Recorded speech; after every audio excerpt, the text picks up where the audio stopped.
Good morning, good afternoon, good evening, wherever you might be. Today's agenda, there's going to be some quick housekeeping to kick things off. Then I'll introduce the host. You know me, but you might not know Cole. If you don't, you should follow him on LinkedIn.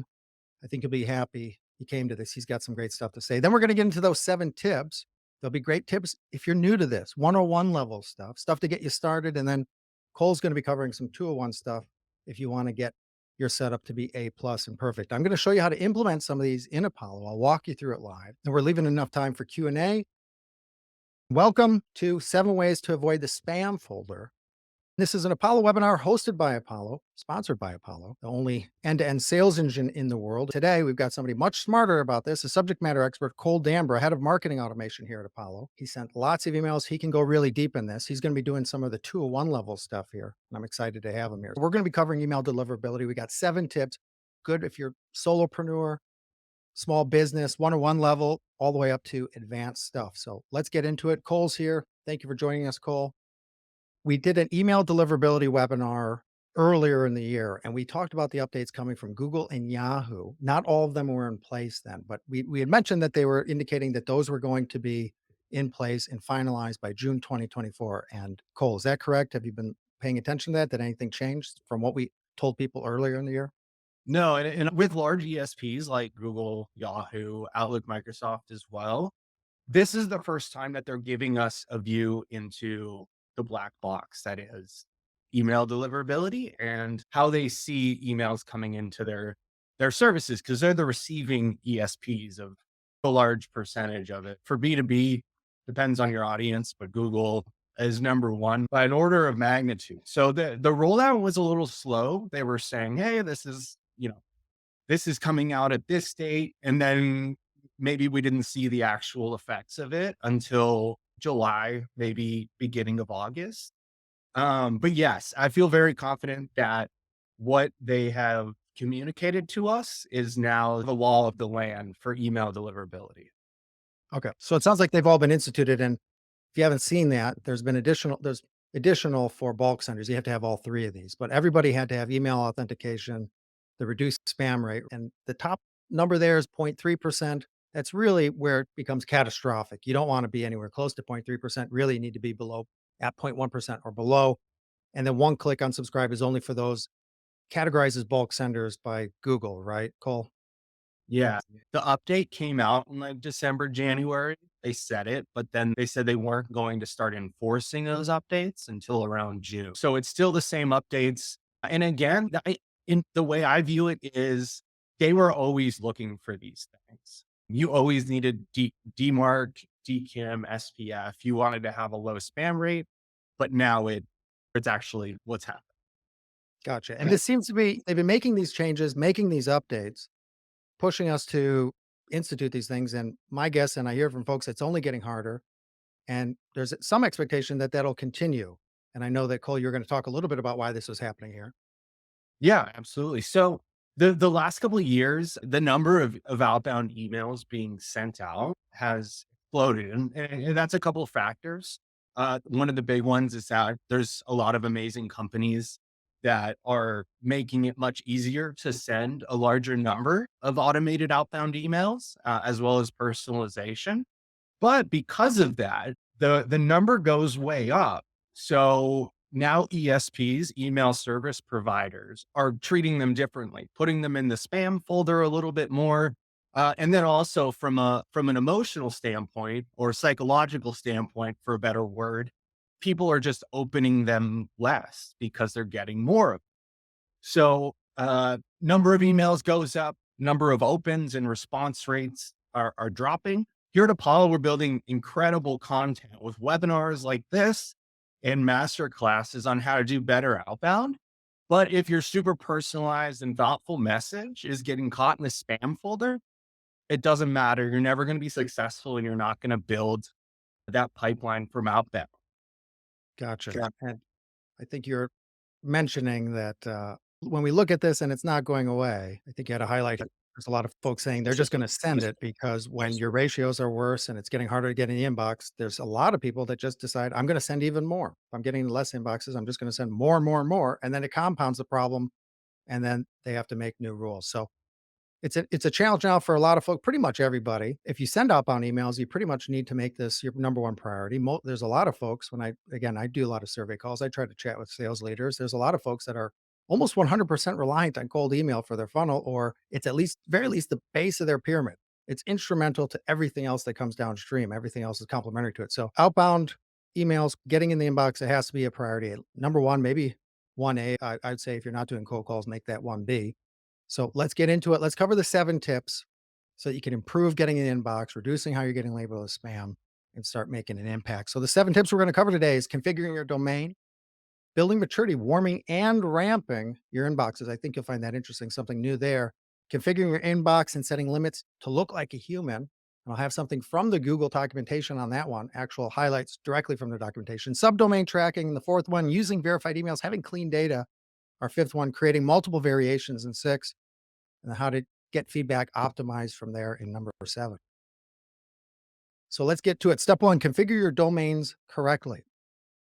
If this looks like gibberish to you, SPF, DKIM, DMARC, a lot of you might already have this set up. A lot of people, surprising amount of folks, have no clue what this means. That's okay. You don't need to know what it means. We put very simple explanations. SPF is where you're coming from, DKIM, who you are, DMARC, what you're doing with imposters. The point here is that you need to have them set up. That's one of those changes Google talked about earlier in the year. Now it's officially kicked in. If you don't have the setup, or you don't know if you're good on this, again, you don't need to know anything technical here. We're going to help you out with this, at least if you're in Apollo, and I'll show you this in the in-app section. You'll see when you go to your mailbox settings if you're good. Green is good, red is bad. And if you don't know what any of that stuff means, again, this is something, if you have an IT person, IT team, they can resolve in probably 15 minutes. If you're doing this yourself, I'm going to show you where you get directions. We've loaded in the platform for popular combinations of platforms like GoDaddy and Google Workspace, for example. Any of these that are red, we'll walk you through step by step on how to get that fixed. So step 2, Cole, you're going to be hopping in and talk about maturity and ramping here, right? I am, yes. So building maturity to warm and ramp your inboxes. The big key is don't start sending emails on day one. So, like when you buy a new domain, it has no reputation. There's no history there. So the ESPs, the email service providers, are going to be paying very close attention to determine what that reputation should be. So you need to start slow. When most people buy a new domain, and they don't send hundreds of emails on day one. And if you do this, I promise your open rate will be 1, 2, maybe 3% if you're lucky. So you need to start slow. Here are my recommendations for wait times before sending outbound emails. If you're able to send emails right when you create the domain to your friends, family, coworkers, your dog, and they can positively interact with them, it's even better, and your chances of success go way up. Even if it's a small number, if you send out 2 or 3 per day to your friends and they open and respond to them, it's a positive interaction and engagement that'll pay off in spades as you go. So there's a lot of options out there for both normal warming or human-led warming and bot warming, where automated bots will interact with those emails to create a positive reputation. Allegro is one of my favorites that we've successfully used in the past. And then when you're ready to start sending outbound emails, Apollo has an amazing ramp up feature that will start slowly. So like day one, and by the way, this is after we've gained maturity with the new domains and inboxes. When you're starting to send outbound emails, day one will be 5 days, day two, 10, and then it builds its way up to 50 emails per day. But it's just an amazing feature that we released. So you don't have to think about exactly how many emails you're setting up to go. Apollo will automatically do it for you. And on the next slide, we talk a little bit about the pros and cons of the different warm-up types. So human-led onboarding is going to be the one where you email your friends, coworkers, and dogs. I guess that's not human if it's a dog. But the pro is you generate genuine engagement. And so it's fully compliant with sender policy. The cons is it's slower. You have to get someone to respond to them. And you can only send a small amount unless you have thousands of friends who are willing to engage with and respond to your emails. For the bot driven warmups, the The quick improvements are much faster with much less effort because it's all bot driven and you don't have to engage with your friends to engage with your emails. The cons is there's higher scrutiny from the mailbox providers. So they do everything they can to detect when bot warm up is happening and either disregard those efforts or potentially negatively affect it. Again, Allegro is the one that I am currently using and have used in the past. And but there's many other ones. So the goal is to ramp up to 50 emails per day per inbox. And this is just another opinion. Everyone's got an opinion on this. This is mine, but I have extensive experience sending all kinds of emails, especially cold outbound emails. And I think these are the most realistic numbers. So the bottom chunk is not necessarily the minimums. So if let's say if you're averaging 23% open rate, you don't need to turn everything off and figure out what's going on. The goal is to work up to 30% plus, and then the reply rate at 5% plus is a great target as well. And if you have the healthy deliverability, great subject lines, and great targeting, that's a huge one. That's their step that James will get into. 30% open rate should definitely be possible. Step 3, configure your inbox and set limits like a human. And I'm going to cover a couple things here. Some of these you might already have, some you won't. And I'm going to have some of the Google documentation I mentioned on this one. But this is really important for a couple reasons. One of them, and a lot of people aren't hitting this right now. Yes, there is a number that Google says you got to be below zero point 0.3. Between zero point 0.1 and 0.3% of your emails being labeled as spam, it's derogatory. You really want to be below zero point 0.1. When you do the math on that, that's one person marking you spam out of every 1,000 emails. So if you're like, I remember there's people that back in the day used to be blasting out 500, 1,000 emails at a time. The spam rate would be well in excess of that. So if you have anybody doing that, they could really be dramatically injuring your ability to get in the inbox for everybody. Now, pacing also matters. This isn't very an attractive slide because it's screenshots from the Google documentation when I was reading through it with the team. We're highlighting things that we found interesting and how often they are mentioned. These are three of the times. There's more that Google got into how much they pay attention to your pacing, the cadence of emails going out. They want to see emails going out at a consistent rate, not in bursts. You don't want to have sudden volumes spikes. The frequency. So there was one example in there about the same amount of emails going out over a week versus a day. They look at the metadata to say, does this look more like a human or more like a bot or lower quality email? So you really want to be smart about how you're sending them. Of course, when you set up your mailbox, you can space things out. You could have it sent that way. So even if you're hitting send on 50 at once, they're sending out like a normal human. So whether you're in Apollo or some other platform, you want to make sure you've got mailbox limits, restraints, and pacing involved in those settings. So on the left side, it's a little tough to see. I'm going to show you this in app later, but don't let your total amount of emails, even the amount that could go out in an hour or the time between them, eclipse what a normal human would do. A lot of folks still have settings where they allow themselves to send 500 emails in a day and there's no spacing. Those are not going to get into the inbox like they used to. Again, I'll walk you through that in the app in a little bit. You also want to have the easy opt out. We've got an example of it here. A lot of folks don't have opt outs turned on, or if they do put them in there, they're somewhat obfuscated or hidden. I saw when I was looking for an example, one was kind of the same color as the background image, looked like it was trying to be hidden, but you want to make it easy for people to opt out or unsubscribe. It should be easier to do that than to mark you as spam. Again, we want to be below 0.1%. A lot of folks, again, when I was doing calls, people don't want to do this. They think it's going to look bad or people are going to choose not to be on their list. You'd rather not be able to communicate with one lead than have that person mark you as spam and make it harder to communicate with all your leads. So, and pardon me, real quick, I'm going to show you how to make that easy when you have people that have marked themselves as spam. Because one difficulty that came up in the questions that were sent in, as well as when I was doing calls, is that on teams where you're working leads that people have previously worked, how do you make sure you're not emailing folks that have said, I don't want these emails? I'll show you that when we get to the in-app portion. So step 4, subdomain tracking. This is a big one. This is asked a lot in the registration questions. It's also seems this is more 201 level because a lot of people don't have this. Cole's going to cover this for us.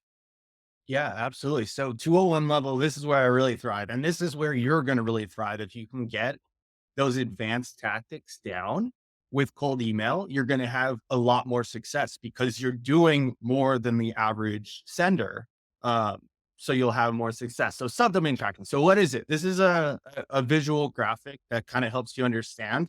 On the left side is when you don't have subdomain tracking set up, you're sharing a tracking subdomain with other senders. And that's for better or for worse. So if you're sharing the same subdomain as 50 other senders who have very low open rates and high spam rates, you're going to be affected by that. So on the right side, this is having your own tracking subdomain set up. And we have an awesome knowledge base article that'll walk you through every single step, and you can also share it with your IT team. If you have an IT team, if you are the IT team, you should have everything you need in that doc to get it set up. And this will let you control your own destiny. Can't, I cannot, I cannot overemphasize how important this is. Is this really needed? The answer is yes. So we implemented this at Apollo recently, and this is a screenshot of our open rates over time for all of our product led sales and automated outbound programs. And when we implemented this in mid May, we saw our open rates go from high 20s, sometimes touching 30s, up to 50 to above 50%. So that's in a matter of weeks. So it's 100% increase in open rates. That's not bad, right?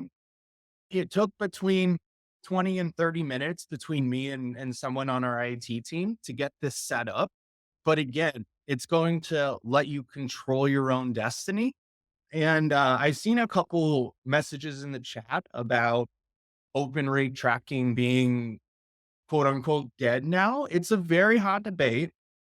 And while it hasn't negatively affected us or anyone I've directly worked with, I'm keeping a very close eye on it. I'll provide more info when we have it. But right now, from what I see, we're still able to track open rates, which also allow us to have a much better view into our deliverability. Because if open rates are going down, we're obviously have worse deliverability. But we'll keep everyone informed. Maybe we'll do another one of these next quarter with the updates. It's a changing landscape. Again, the knowledge base article is amazing. If you're not the admin on your domains, again, you'll need your IT team's help, 20 to 30 minutes to do this total. But you need access to your domain registrar. So like Namecheap, AWS, Squarespace. If you just send the knowledge base article to your IT team, if you have one, I promise you they will know exactly what to do. I'll show you when we get to the in-app portion, I'll quickly touch upon this and I'll show you exactly where directly from that screen you can get access to our complete walkthrough on how to get that set up. Step 5, sending to great contacts. Now that means we're going to talk about clean data, but it really means more than that. Now, we talked about this last time, but a lot of people still haven't used this or they're not using Apollo. They don't have access to this, but you want to be sending emails to contacts or not only it's highly targeted, right? But you know that's a valid email address. So if you're not using this, and for whatever reason, a lot of people aren't, there's a filter in Apollo called email status. There's a category and there are two options that are green, save to send, that has likely to engage and verified. Now there's some confusion of what those means. You can hover over them and get a description though. They both include only leads where the email address is verified. It's valid. We know it's clean. Again, bounced emails, derogatory to your domain reputation. Likely to engage, though, that might be a good one to start with if you do have a new domain. You just started your own company. You're ramping up one of those lookalike domains. Likely to engage adds on top of that, knowing it's a clean email, that those leads, Apollo has data that they're more likely to reply. Doesn't mean they will, but they're more likely to reply than the average lead. That's a great place to start. I mentioned earlier that you might want to start including the opt out and easy unsubscribe if you don't have it, but a lot of people are unsure about are they working leads that don't want to be on those lists. So it's kind of hidden in more filters. I'm going to show you where you can find it. But if you have a lot of saved leads, or if you've had turnover, people are working leads that other folks have worked or they've worked in the past, you can actually remove leads from your list, from your sequences where the emails previously bounced, or they've unsubscribed, or they've been spam blocked. There's filters to accommodate all of those. You could remove those from your list, clean it up further, even from your saved leads if you're going to be attacking those again. And lastly, of course, you want to build tight lists, amazing sequences. So for a lot of folks, there's still these sequences that are very generalized. And I know it, we all know it because a lot of us have have either sent them or were receiving them. You need to break those up. Cole's going to get a little bit more into using variations within sequences. But if you're not using multiple common characteristics when you're building your list for your sequence, not only do you book more meetings when you do it this way, usually bigger deals, I think, because even your automated messages are speaking more specifically. But when you have multiple common characteristics like job title, size of company, industry, that sort of thing, you're more likely to be relevant, less likely to be marked as spam blocked. If you send somebody something you can help them with a problem they have and they don't even have that problem or even that team potentially, it's going to be offensive. They're definitely going to mark you as spam. I'm going to show you where to find all that in the in-app portion. Step 6, creating multiple variations. Cole, right? That's it. So the question is, what human sends 50 identical emails per day? Kind of rhetorical, but probably not many. So the key is create multiple variations per sequence step. And this is where AI can really shine. So when you input a really good email that you built with directions to slightly word it differently, but make it different enough to potentially run a test off of it, you'll have a lot more success avoiding spam. So different subject lines, different hooks, different CTAs will allow you to not only test, but also to run multiple variations so they don't get picked up by spam filters as much. Here's an example of what it looks like in Apollo. So this is multiple variations per one email theme. Apollo does a great job of just putting the same amount of people into each variation. So it evenly spreads it and you'll be able to get testing data as well as avoid spam filters. Here's an example of what it looks like. So why else is it important? Because you should always be testing. So you pick one variant to test at a time and see what works. So it could be long versus short emails. You can get a little wild with the subject lines, maybe not too wild, but I always like creativity. One social proof versus four in a single email, having a link to a video walkthrough or a personalized video or not, or offering a gift card or not is another popular one that I've seen. And this again is a bare bone example of the way you can do it. The larger your audience is, the faster you can test. And sometimes you get variants that just don't perform. And if it's performing horribly and you feel like you've gotten a good amount of people through it, I would just turn it off and then create a new test. So get feedback and optimize. This is a really important one, and this is the moneymaker in 2024. The first example that we're going to look at is Google Postmaster. So this is actually a free tool that Google provides, and it gives you a little bit of a view into the black box of how Google is receiving emails. On the left, you can see the spam report over time. So you want to keep that down. Obviously, when it goes up, like you're seeing at the right side of that graph, something happened and you'll want to reevaluate your strategy. On the right side is domain reputation. So if that starts dipping on specific domains, you stop sending outbound from that domain. Sending more emails from a domain that has poor health only prolongs the process of bringing it back into the healthy zone. And I've been doing this for almost 10 years and I've never seen a domain that couldn't be saved. It can take months for really bad situations. And you don't have months to pause your pipeline generation from outbound email.